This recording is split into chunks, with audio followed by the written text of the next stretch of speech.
Awesome. Welcome to the Home and Family Culture Podcast, episode 98. I'm so excited. This is the podcast about how to deliberately design your intentional family culture. And I'm your host, Jodi Chaffee. Today on the show, I'm featuring Sandra Etherington. Sandra is the owner of Family Personalities, a business that aims to help families through the use of personality type.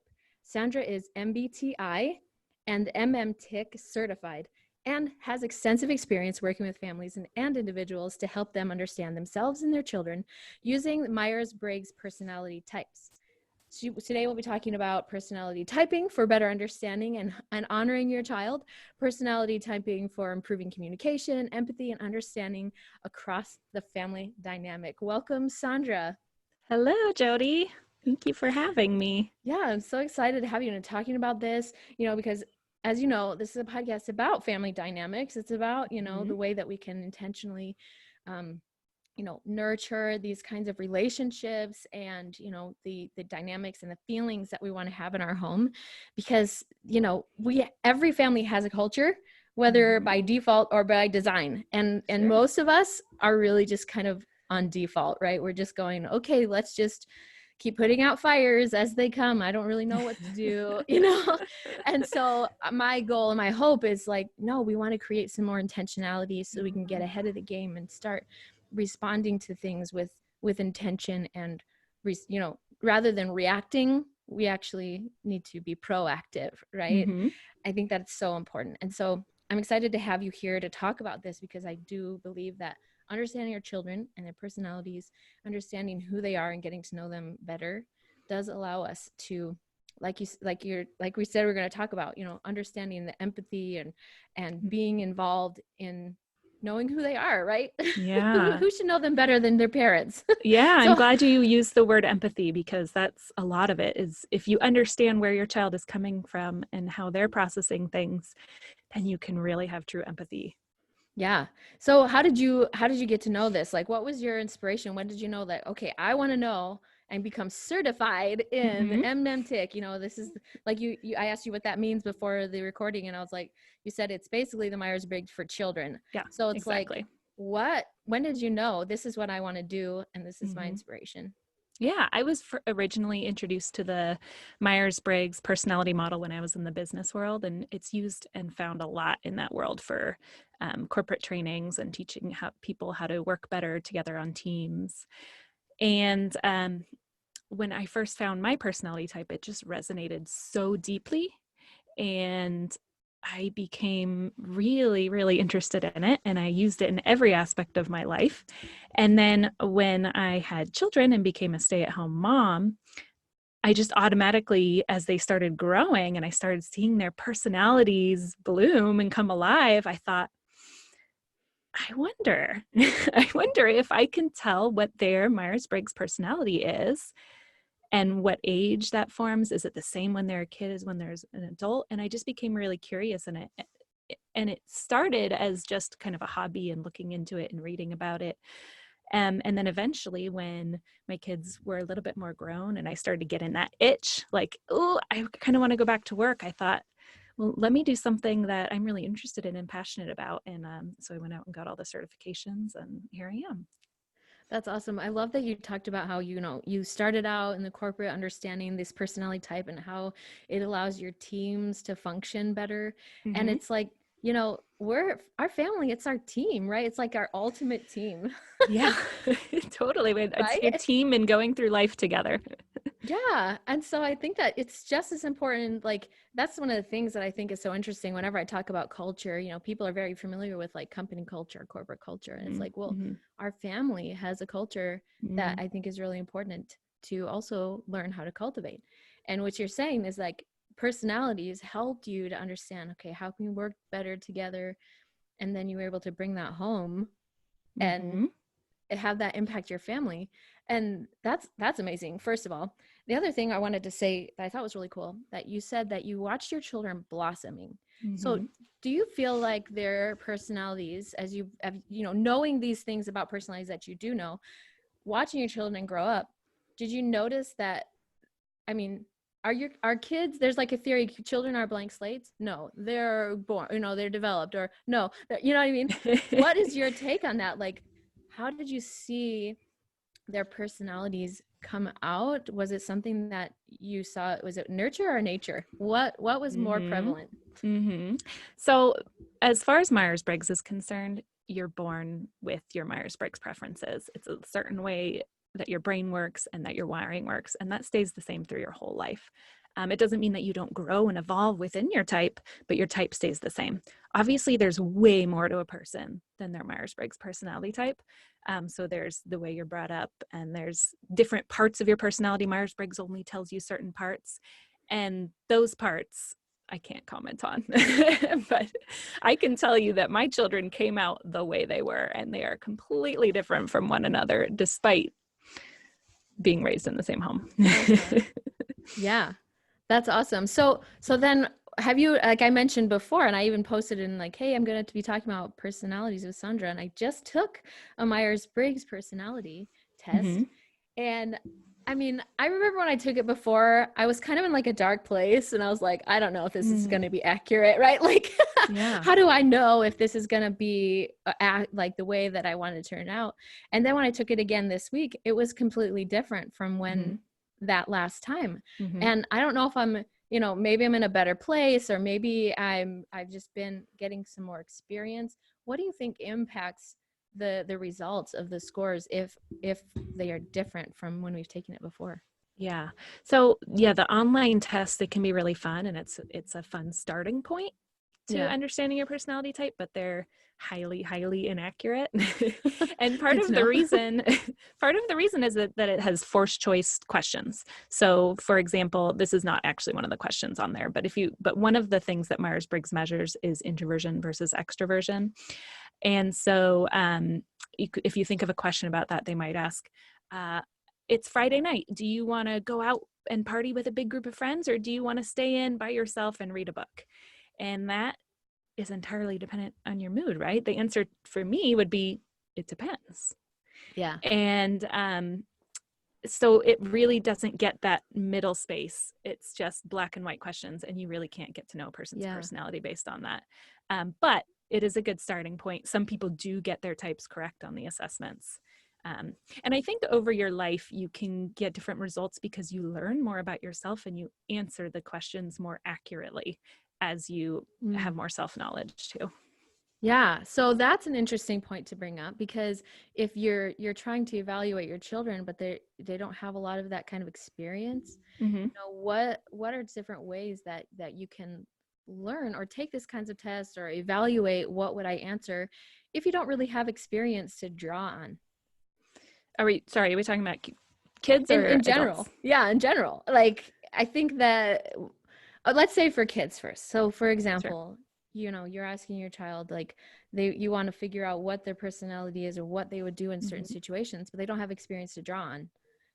How do you draw that out of them? Yeah, well, with kids, it's really funny because especially when they're littler, they're kind of unapologetically themselves, aren't they? Yeah.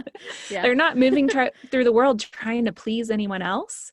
They don't have, a boss to answer to. They haven't been conditioned by society to be a certain way, by the education system, whatever else. They're just unapologetically themselves. And so actually with really little kids, it can be really easy to tell what they are because they just come right out with it. They're not trying to hide anything. They haven't pushed themselves to be another way that's not their natural way yet. So it can actually be really easy. And there's different behaviors you can observe in your younger kids to try and figure out their personality types. And I haven't yet, but I'm working on my website to have some free downloads where you can actually look at certain behaviors in children and try and figure out which personality preferences your child has. Awesome. So it's like, oh, they're actually, because they haven't had a lot of these experiences, because they haven't had conditioning to like change their personality in a way that younger kids really, it's like a pure expression of who they are. Yeah. That's awesome. And do you have my website link below? It's www.familypersonalities.com. If you go there, and within the next week or two, I'm going to have some downloads on there that are going to be totally free that you can look at. Awesome. Go check out that website, you guys. That's going to be awesome. So that's so another thing I wanted to say about that, kids who have that pure expression, how can we, I don't know if you address this at all, but it's like, I almost want to be like, how can we like protect them from situations, or how do we help them to respond to situations that maybe are trying to wear down that pure expression of themselves? You know, what do you think about that? Yeah, I think that that's a really good question, because that's actually one of my major aims of my business is understanding your child, understanding who your child is at their core, and honoring that and helping them move through the world as themselves, and instead of trying to be something else that's just going to wear them down, maybe even cause some mental health issues down the line. Right. And so I think just as parents, taking the time to understand their personality type and what they need can be really helpful in that regard. I do an exercise when I do workshops where I bring in plants, just like little tiny potted baby plants. And I ask for volunteers, and I assign the plants to different people, and they're different types of plants, say like a tomato plant, um, some sort of flower, and then maybe a cactus, right?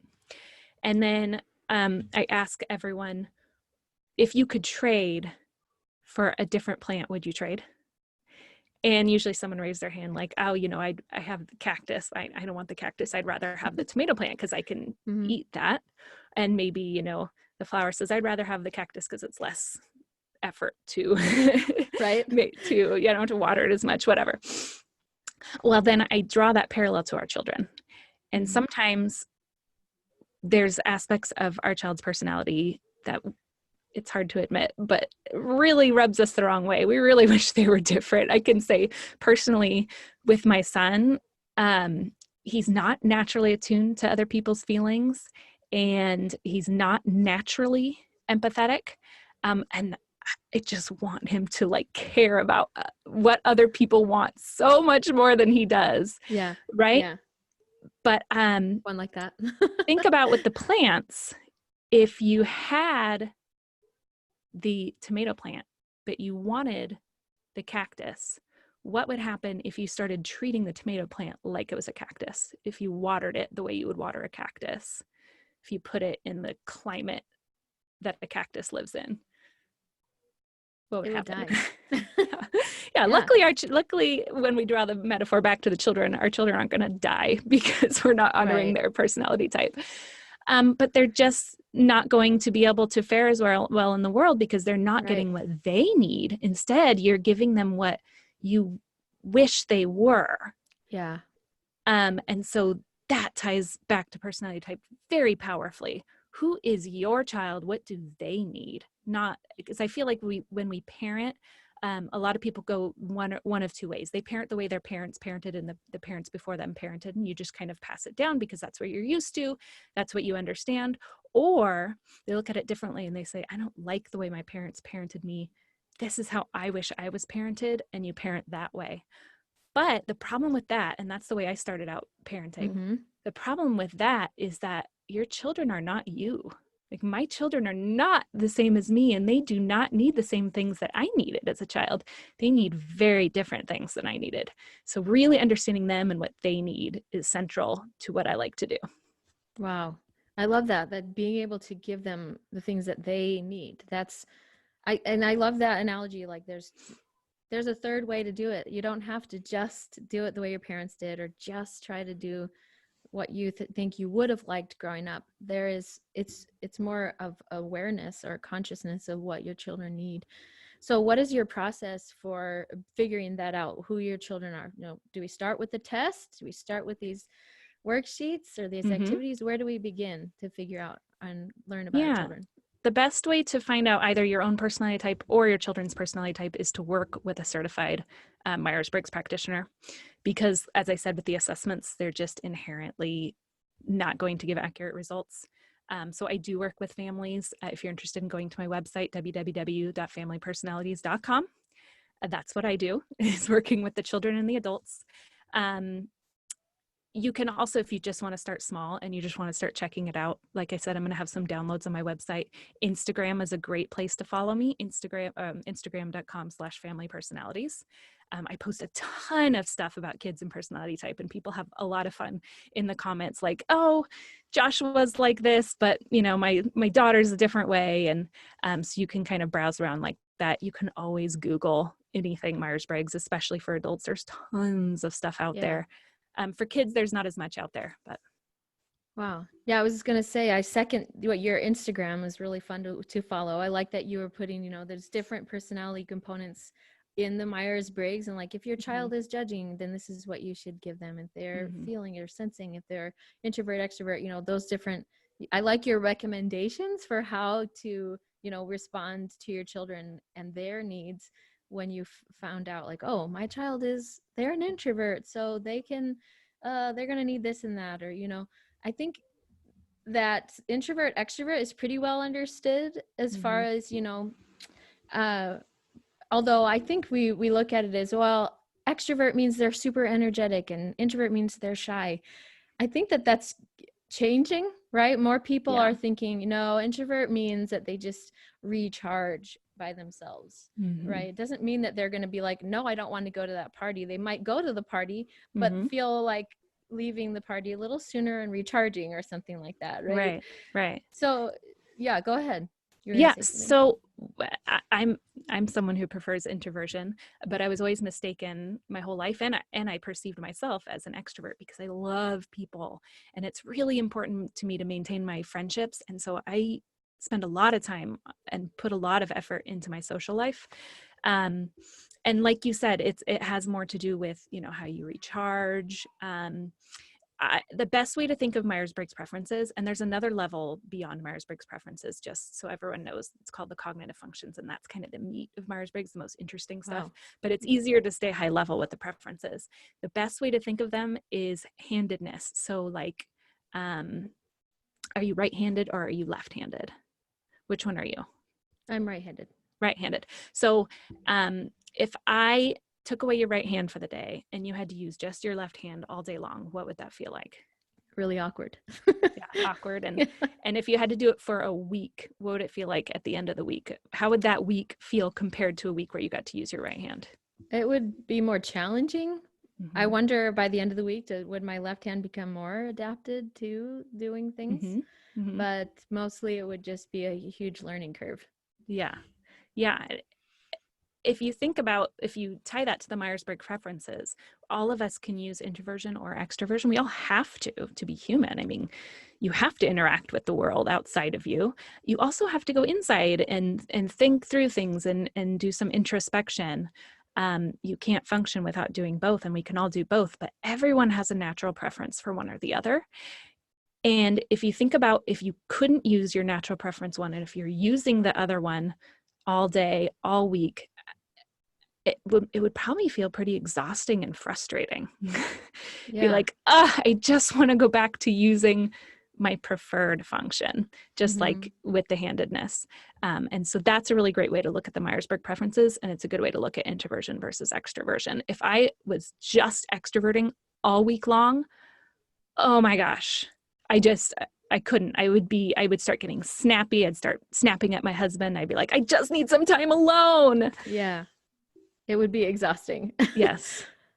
Wow. That's a really good way to put it. I like that a lot. So it's like almost you need to find ways to honor that side of you if you are in that position, right? If you have to go to work all day and be an extrovert, but you're naturally an introvert, or you prefer being an introvert, there has to be a way to like recover, right? Yeah, so that you get that place where you're like, I can regroup and go back to it again tomorrow, right? Yeah, or maybe you take lunch alone at your desk, and then when you get home, it's you're alone in your room reading, or after you put the kids to bed, you're just like, time to myself for these 2 hours.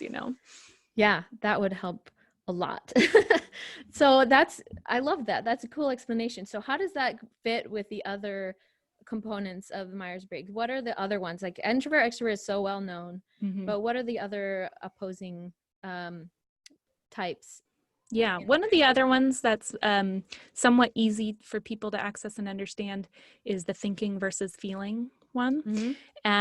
And that's, I don't want people to get stuck on the labels for it. Just because you're a feeler doesn't mean you can't think and you're not smart and you don't use logic. And just because you are a thinker doesn't mean you don't have feelings and that you don't care about people's feelings. Sometimes people get stuck on that because of the labels. What the thinking versus feeling deals with is how we make decisions. And again, keep in mind that we use both, but we just have a preference for one or the other. So when we make decisions, if we use thinking, let's start with feeling. If we use feeling, we really care either about our own values and feelings on the matter or about others' values and feelings on the matter. And that's where we get into cognitive functions, whether it's our own or others, but Mm-hmm. well, that's a little too deep for right now. And I lost my train of thought. So Oh, your yeah. So, feeling, your yeah, values based on yours and others' values. right. So when you're making a decision, is your first instinct to make the decision based on your values or other people's feelings on the matter? Or if you're a thinker, do you prefer to step out of the situation, scrap all the feelings and personal stuff, and just make decisions with objective logic? And everyone has learned how to do both in order to adapt to society and Weigh just out get the along in it. options. Yeah. Yeah. But it's just going to Interesting. be harder and more uncomfortable for you to do your non-preferred. So like, for example, I prefer feeling. And I went into the career world and I got really good at doing those logical step out of the situation to make decisions using complete objective logic. But boy, did it feel really uncomfortable when I had to do something that I knew someone else wasn't going to like. Like really, really, really hurts me at my core every time I have to do that.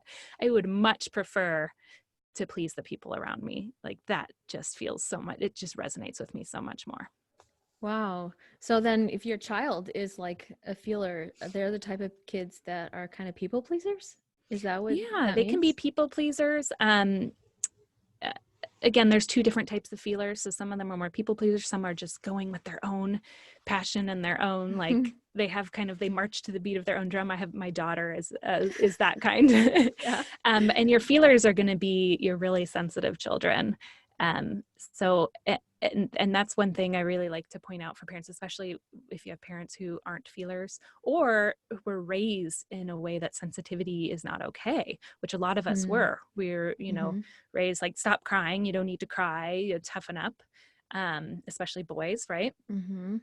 And so that can be hard to adapt to your kid who is very sensitive and is crying a lot, gets their feelings hurt really easily.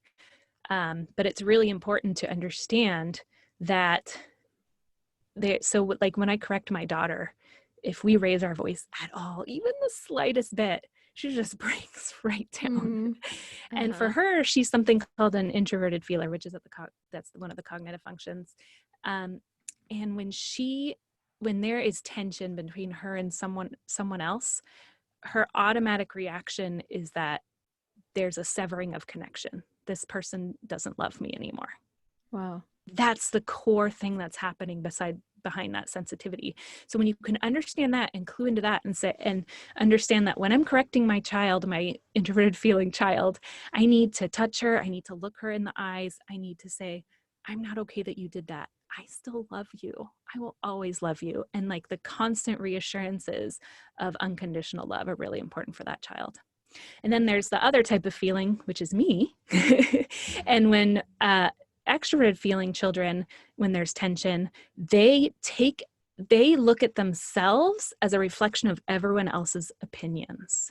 Oh, So wow. when there's conflict or someone is giving them criticism or correcting them, their automatic like base reaction is, I'm not worthy, I'm not good because this person's yelling at me. So to have the empathy that's that core emotion that's going on and say, I don't like what you did, but you're a really great kid.